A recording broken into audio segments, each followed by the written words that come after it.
Meus prezados irmãos, a paz do Senhor.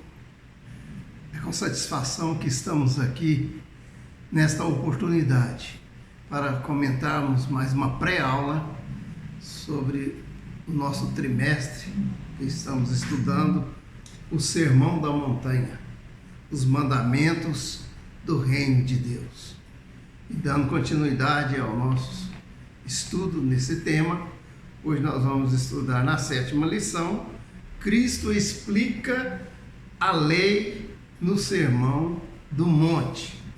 O texto áureo diz: não cuideis que vim destruir a lei ou os profetas, não vim abrogar, mas cumprir. Verdade prática. O propósito de Cristo é que as exigências espirituais da lei de Deus se cumpra na vida dos discípulos. Então, essa palavra abrogar, nós sabemos que é apagar, né? Tirar toda a obrigatoriedade, acabar com a obrigatoriedade de cumprir a lei. Então Jesus disse que ele não veio para abrogar, mas ele veio cumprir a lei. A leitura bíblica em classe, ela está registrada em Mateus, no capítulo 5, do verso 17 ao 20. E nós vemos aqui então que o objetivo geral dessa lição é enfatizar que os discípulos de Cristo devem ter uma vida de retidão e obediência à palavra de Deus. Esse é o objetivo geral. Objetivos específicos: primeiro, é aprender que Cristo cumpriu todas as ordenanças da lei. Em segundo, mostrar que as leis de Deus são universais. E terceiro, explicar que as predições dos profetas cumpriram-se na pessoa de Jesus Cristo. Então, irmão, nós iniciamos então a nossa lição, embora ela esteja dando continuidade a todos aqueles temas que nós temos aprendido das bem-aventuranças, né? E também sobre a designação que o Senhor nos deu como um sal da terra e luz do mundo. Hoje nós estamos numa sessão, né, especial, uma sessão em que nós vamos aqui aprender que nós precisamos ter retidão para que o nome do Senhor Deus seja glorificado. Então, o que Deus quer, o que o Senhor Jesus quer de nós, é que o crente, ele vai, na sua vida, desempenhar o seu testemunho, o seu trabalho, a sua dedicação na obra, com retidão em tudo. A retidão é imprescindível na vida do cristão. Retidão, como se diz, retidão ao pregar a palavra, retidão no trato com as pessoas, retidão na oração, retidão na obediência, retidão na fidelidade com os compromissos, né, com a igreja, com os nossos irmãos, no trabalho, em toda parte. A retidão na nossa vida, ela vai então glorificar a Deus, e o que o Senhor quer de nós é que nós glorificamos o Senhor através da nossa retidão, cumprindo a lei de Deus em nossa vida, segundo o Espírito do Senhor, que nos instrui, nos capacita para toda a boa obra. Então Jesus, aqui ele diz que ele não veio para cumprir. Ele cumpriu em si todas as previsões dos profetas, da lei, né, dos profetas a respeito do Messias. Ele explicou, ilustrou e estabeleceu a lei moral em seu significado mais elevado, tanto em sua vida e doutrina, e por seus méritos e Espírito ele providenciou e ainda prevê, porque efetivamente, por ter cumprido efetivamente,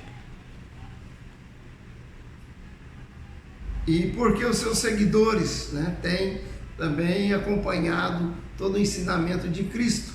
O nosso Senhor, ele nos enviou, nos ensinou toda a lei, e os profetas são compreendidos nesses dois preceitos. Ele explicitou bem, né, os preceitos da lei. Amarás o Senhor teu Deus de todo o teu coração e de toda a tua alma e de todo o teu pensamento, e amarás o teu próximo como a ti mesmo. Esse é o primeiro e grande mandamento da lei de Deus. O Senhor veio cumprir, mas ele nos deu outro grande mandamento, um novo mandamento, né, que é que nós devemos amar ao nosso irmão, assim como ele nos amou. Então nós devemos também amar o nosso irmão. Esse é o novo e grande mandamento, em que está nele se efetiva toda a lei, né, e todo o sermão do monte, todo o evangelho. Esse é o grande mandamento. Nós devemos amar uns aos outros conforme, assim como também o Senhor, ele nos amou, né? Então, a lei que o crente deve cumprir consiste nos aspectos éticos e morais do Antigo Testamento. Esse é o importante. Essa lei, ela é universal, que Deus determinou desde a antiguidade. Desde quando Deus fez o homem, foi estabelecido esses aspectos, né, éticos e os aspectos morais, conforme está do Antigo Testamento. Então, essa lei nós temos de cumprir, bem como os ensinamentos de Cristo e dos apóstolos. Cristo, então, ele nos ensinou seus ensinamentos, principalmente no Sermão da Montanha. Os apóstolos também nos deixam ricos ensinamentos para que possamos estar reunidos na igreja, seguindo toda a doutrina, sã doutrina, que é a base da igreja, né, o alicerce da igreja. E esse mandamento, ele fundamenta, ele sempre enfatiza que devemos levar as cargas uns dos outros, né, e assim cumprireis a lei de Cristo, conforme está escrito em Gálatas, no capítulo 6 e o verso 2. Né? Essas leis revelam a natureza da vontade de Deus para todos e continuam hoje em vigor. As leis do Antigo Testamento destinadas diretamente à nação de Israel, tá? Como as leis sacrificiais, cerimoniais, as leis sociais, as leis físicas, já não são obrigatórias, conforme nós vemos aqui em Hebreus, no capítulo 10. Gostaria de ler com os irmãos esta palavra aqui, Hebreus, né, que está na nossa Bíblia Sagrada, Hebreus capítulo 10, começando no verso 1, e diz: porque tendo a lei a sombra dos bens futuros. Veja bem, a lei é sombra. Tudo aquilo que foi escrito na lei, exceto os princípios éticos e morais, eram sombras, né? Foram sombras que Jesus veio cumprir, e não a imagem exata das coisas, nunca pelos mesmos sacrifícios que continuamente se oferecem cada ano, pode aperfeiçoar os que a eles se chegam. De outra maneira, eu teria deixado de se oferecer, porque, purificados uma vez, os ministrantes nunca mais teriam consciência do pecado. Então, nesse sacrifício, porém, cada ano se faz comemoração dos pecados, porque é impossível que o sangue de touros e bodes tira pecados. Então nós sabemos que o sacrifício de Cristo ele foi feito uma vez por todas, por nós, né? Então está aí Então a mensagem de Cristo, que nós devemos cumprir essas leis morais, as leis éticas, que são universais. Todavia, essas leis cerimoniais, sacrificiais, os irmãos sabem, o sacrifício que era oferecido de animais, isso era uma sombra, né, do Novo Testamento. Os cerimoniais, né, aqueles rituais todos durante o culto, né, vamos dizer assim, nas sinagogas, nos templos judaicos, né, as leis sociais, as leis cívicas e tantas leis do Antigo Testamento que nós não precisamos cumprir. Guardar sábado, Jesus já aboliu, comer carne de porco, por exemplo, tantas coisas, né, irmãos, que isso aí, Jesus, ele inaugurou uma nova aliança, né? Estamos na época da igreja. Jesus cumpriu em si toda a lei e ele nos trouxe então um novo mandamento. Glória a Deus. Então a lei ela deve ser vista como um código moral para aqueles que já estão num relacionamento salvífico com Deus e que por meio de sua obediência a lei expressa a vida de Cristo dentro de si mesmos, né? Então, nós temos a vida de Cristo, nós temos o Espírito de Cristo na nossa vida. Então a nossa lei é a obediência a Cristo, aos mandamentos de Cristo. Então a fé em Cristo é o ponto de partida para o cumprimento da lei, mediante a fé nele. A Bíblia diz que sem fé é impossível, né, nós agradarmos, servirmos a Deus, obedecer a Deus. Então Deus torna-se o nosso Pai nesse relacionamento que nós então conquistamos quando nós aceitamos Jesus. João 1:12 diz que todos aqueles que o receberam, deu-lhes o poder de serem chamados filhos de Deus, a saber, os que creem no seu nome. Então, através dessa fé maravilhosa, que é um dom de Deus também, pela graça, nós então podemos agora ser como filhos e ter esse novo relacionamento com o Pai, né? Aquele relacionamento pelo qual nós clamamos, porque em Gálatas 4:6, a Bíblia nos informa que o Pai, ele colocou nos nossos corações o Espírito de Cristo, né? Pelo qual clama Abba, Pai. Nós somos adotados na família de Deus, né? Fomos registrados no céu e temos agora esse grau, né, de relacionamento com o Pai eterno, Deus Criador de todas as coisas. E o Espírito então nos ajuda a mortificar as ações pecaminosas do corpo e a cumprir a vontade de Deus. Então, já se nós vivemos no Espírito, então andemos também Espírito. E Paulo diz que não recebemos o Espírito de escravidão para andarmos em temor, mas recebemos o Espírito de adoção de filho, pelo qual clamamos Abba, Pai. Glória a Deus, louvado seja o nome do Senhor. É maravilhoso, né? Nós podemos estar observando e aprendendo essa palavra tão gloriosa que Jesus nos ensinou no Sermão do Monte. Os crentes têm sido libertos do poder do pecado e, sendo agora servos de Deus, seguem o princípio da fé, pois estão debaixo da lei de Cristo. Ao fazermos isso, cumprimos a lei de Cristo e em nós mesmos somos fiéis à exigência da lei. Então, a lei que nós devemos cumprir é a lei de Cristo em nossa vida. Sendo fiéis a Cristo, nós estamos então cumprindo o mandamento.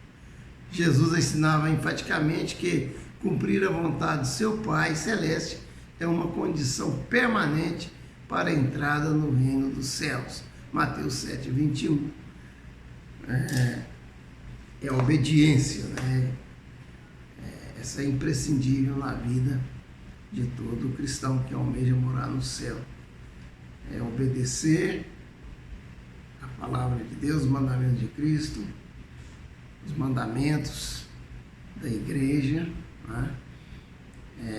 Dos apóstolos, que trouxe, né, as doutrinas e o nosso direcionamento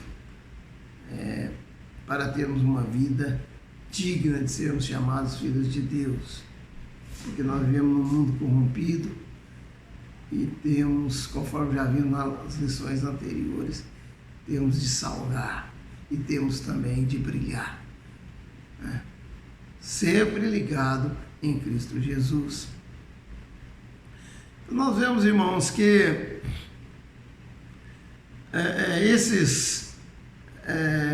os mestres religiosos, né, e todos estavam preparados para atender a tudo quanto dissesse. Eram figuras notáveis da nação, os escribas e fariseus, né?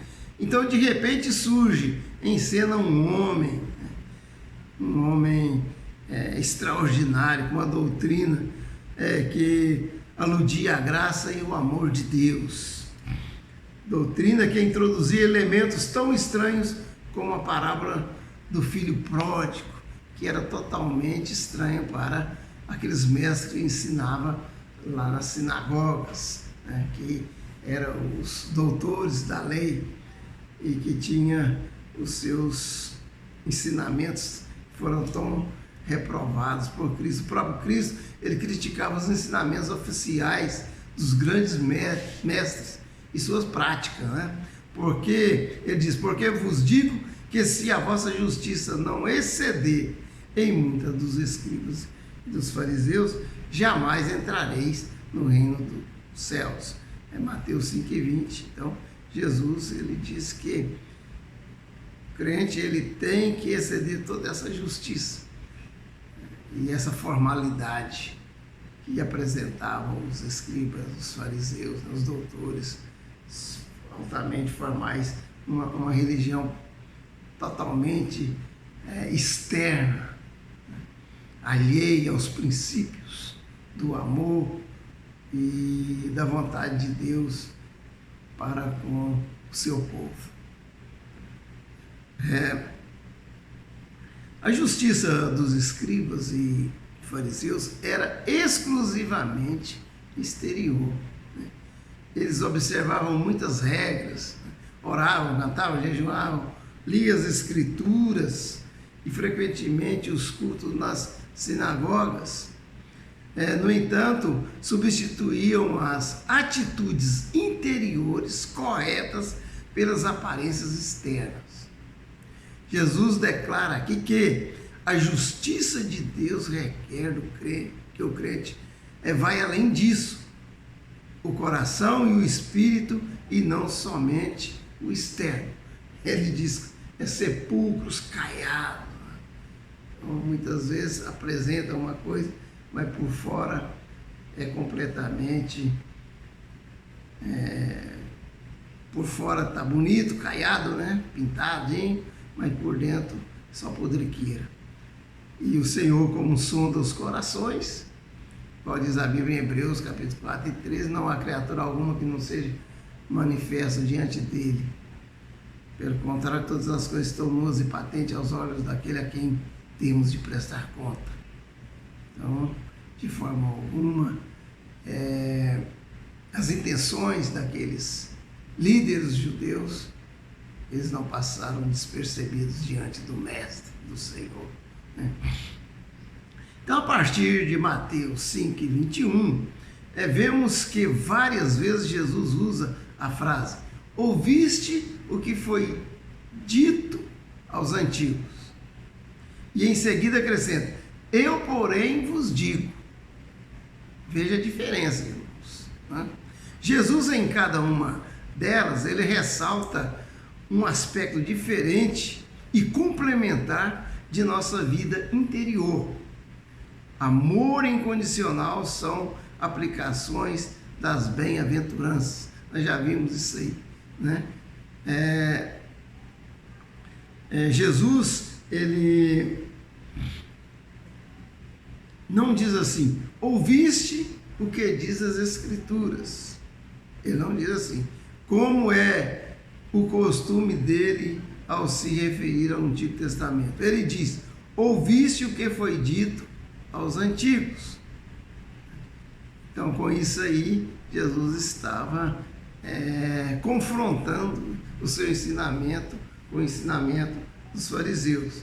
Quando Jesus fala sobre o que foi dito aos antigos, não está referindo ao ensino da Bíblia, mas ao ensino da Bíblia conforme era interpretado pelos escribas e fariseus. Eu, porém, vos digo que não é assim. E em seguida traz à luz o verdadeiro ensino da lei. Glória a Deus. Irmãos, então nós vamos aqui no item 3, a interpretação da lei de Deus por Jesus Cristo. Eu tenho aqui alguns tópicos importantes que eu separei aqui para comentar com os irmãos. Esse primeiro tópico aqui, não matarás, que está dentro da nossa lição aqui. Então Jesus está dizendo aqui que além de não devemos jamais matar o próximo por causa da importância da vida humana, também devemos promover a segurança, o bem-estar e a santidade da vida. Jesus não diz que a ira conduz ao homicídio, mas sim que a ira é uma forma de homicídio. Interessante, né? A ira é uma forma de homicídio, conforme o que está dentro do coração da pessoa. Então, conforme esse estado que só o Senhor sabe avaliar e medir, está aí, ele já sabe qual o grau de homicídio que a pessoa já está cometendo. Os rabinos, eles limitavam o sexto mandamento ao ato do homicídio. Jesus, porém, deixa claro que o espírito da lei se liga não apenas ao ato, mas também à motivação. É importante. Chamar alguém de raca era o mesmo que chamar de estúpido, de idiota, de imprestável. O homem que é escravo da sua ira e se dirige ao próximo com palavras de desprezo pode nunca ter assassinado alguém, mas em seu coração é um assassino. Outro ponto importante aqui, irmãos, não adulterarás. Jesus, ele diz, qualquer que olhar para uma mulher com intenção impura no seu coração já adulterou com ela. Também a mulher que olhar para o homem com essa intenção impura, né? Com os olhos cheios de adultério, né? Com esse desejo carnal. Então ele está saindo fora da dimensão espiritual. E certamente ele já desceu para o coração a iniquidade. E pesa, né, o pecado, então se torna um adultério. Jesus disse, qualquer que olhar para uma mulher, né? Então, se ele olhar com esse olhar de adultério, ele já pecou mesmo que não pratica o ato.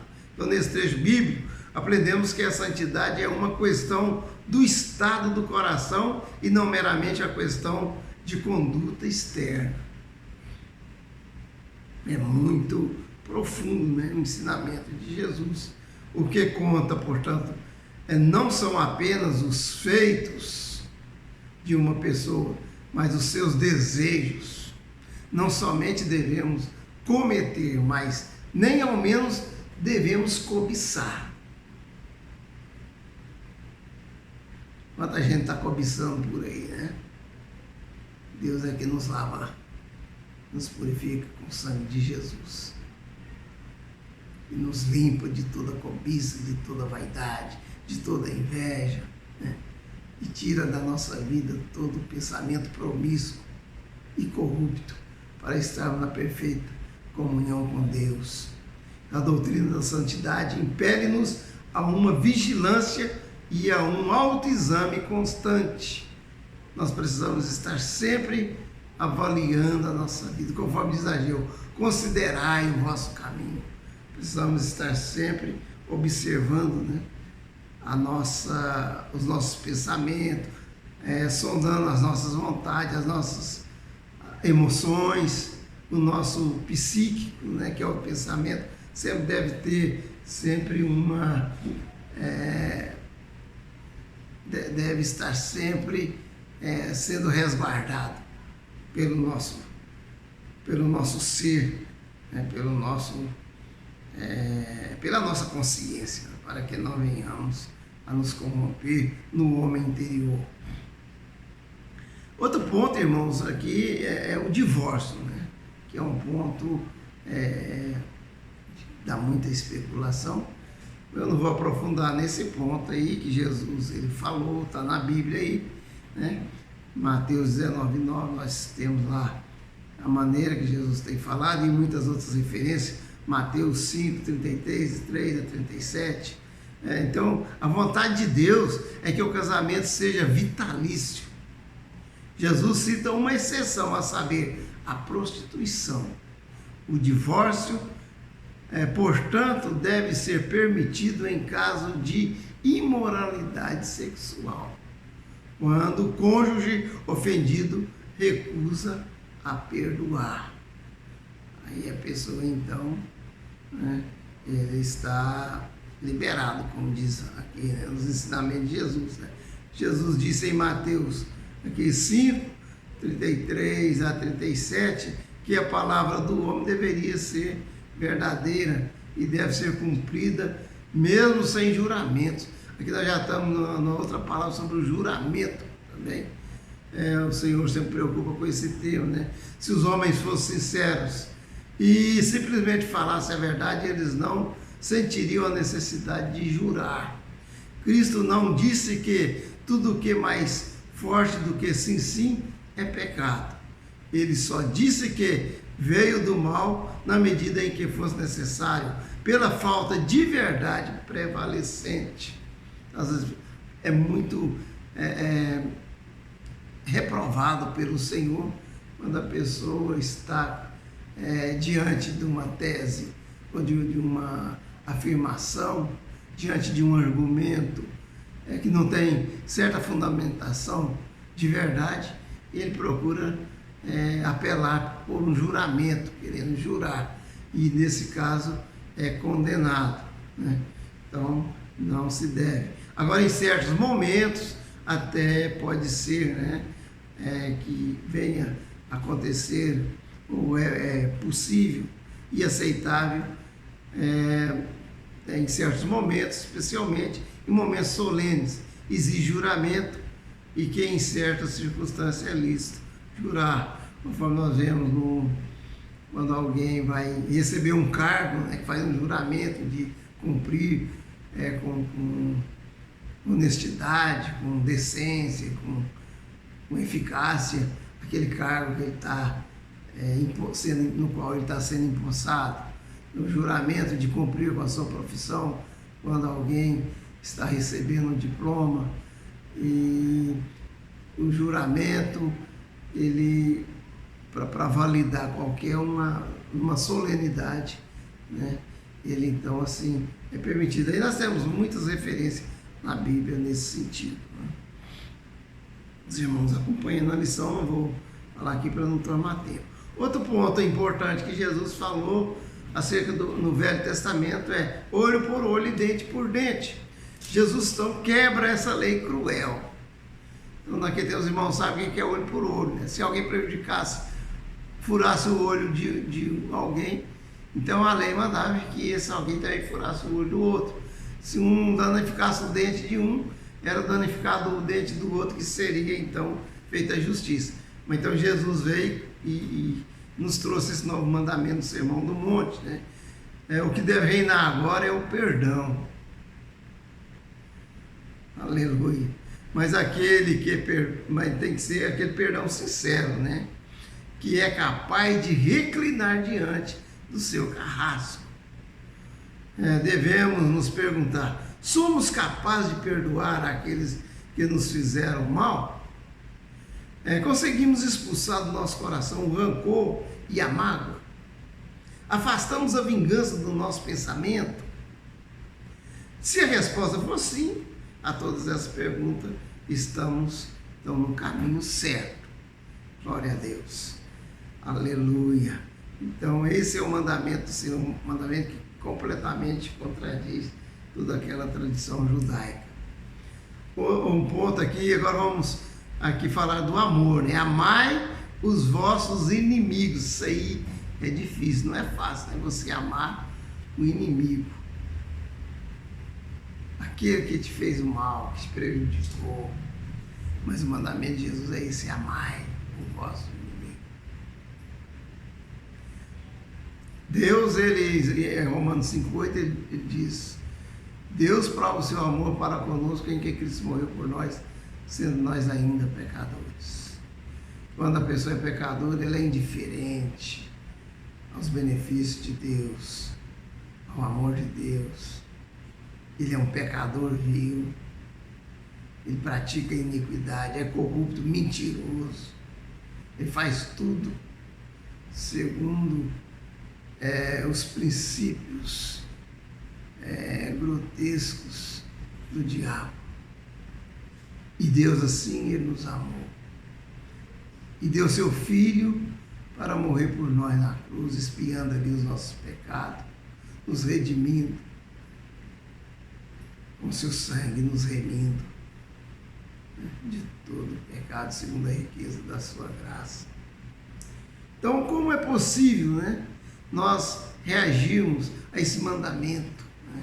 Amai os vossos inimigos. Então, a raiva que brota espontaneamente de um coração ferido, como é possível? Jesus nos mostra o caminho, ensinando-nos a ver a Deus como um Pai amoroso, que nunca quer o mal para os seus filhos, e está inclusive disposto a passar por cima dos seus esquecimentos, infidelidades ou ofensas. A revolução do amor, um amor que definitivamente não se apoia nos recursos humanos, mas é dom de Deus que se obtém confiando unicamente e sem reserva na sua bondade e misericórdia. Eis a novidade do Evangelho que muda o mundo sem fazer rumor. Eis o heroísmo dos pequenos que creem no amor de Deus e o difunde até à custa da vida. Conforme o Senhor disse em Lucas 6,36, sede misericordiosos, como o vosso Pai é misericordioso. Glória a Deus. Irmãos, vamos para a conclusão, né? Para que não fique muito longo o nosso vídeo, né? Aqui é um vislumbre dessa lição na escola dominical, que nós vamos aprender com os professores com mais detalhes, né? E mais profundidade. Então, Jesus é a encarnação do amor de Deus. No entanto, quando se refere aos escribas e fariseus, suas palavras eram enérgicas e graves, dado em vista, né, irmãos, a forma inconsequente que os doutores ali, os fariseus, os escribas, se colocavam para o povo a lei de Deus. Então Jesus, ele criticava os escribas e fariseus e diziam que era lei, coisas que Deus dissera, não dissera. Então eles criaram muitos tópicos, né? Muitas leis foram acrescentadas à genuína lei de Deus. Diz que foi mais de 600 artigos de leis criados aí pelos doutores da lei. Então isso não foi muitos ali, não, Esses não foram mandamentos de Deus. Então os escribas e fariseus colocaram fardos pesados sobre as pessoas, que nem eles mesmos carregavam. Os escribas e os fariseus, eles se tornaram pessoas mais preocupadas com a aparência das coisas do que com a verdadeira piedade. Eles, tendo deixado a pura palavra de Deus de lado, deixaram também o Senhor. Tornaram-se pessoas sem amor e legalistas.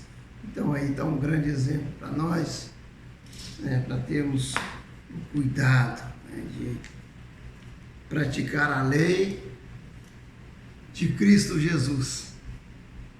Que Deus, segundo o Espírito derramado em nossos corações, nos faz sábios, conscientes da vontade de Deus e que possamos praticá-la. Esses dias que nós estamos vivendo, irmãos, devemos buscar mais a palavra de Deus, sermos cheios do Espírito Santo, da graça, e estarmos sempre apercebidos diante do mundo no qual nós estamos vivendo, para que não venhamos a nos corromper e dar um mau testemunho, porque Deus, Ele espera em nós, Ele acredita em nós, e Ele tem um propósito para realizar na vida de cada um de nós. Que sejamos fiéis, e aqui nós temos a palavra-chave, a retidão. Devemos ter retidão, ser retos, em tudo, tudo. A retidão. Que Deus abençoe os irmãos, que o Espírito do Senhor fala mais profundamente em cada coração. Fiquem todos na paz do Senhor. Amém.